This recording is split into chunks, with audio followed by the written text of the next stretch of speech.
Dumako naman po tayo sa Davao. Umabot na po sa 4 na milyong dolyar ang pondo ng humanitarian groups para sa mga nasalanta ng Bagyong Pablo noong December 2012. Nagbabalik po ang si Peng Alinio ng Radyo ng Bayan para sa detalye. Magandang hapon sa iyo, Peng.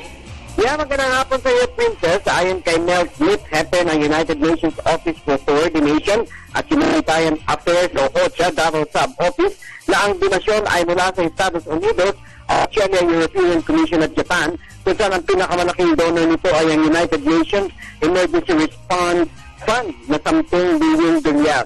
Malaki naman ang pasasalamat ni Cubao Province Governor Arthur Uy sa OCHA at sa lahat ng mga tumutulong sa mga biktima hanggang ngayon, lalo na kay Pangulong Binibutman Aquino III sa pamamagitan ng Department of Social Welfare and Development o DSWD at iba pang ahensya ng pamahalaan na hanggang ngayon ay nakatutok pa rin sa mga pangangailangan ng mga biktima sa 5 munisipalidad ng Pampasara Valley Province.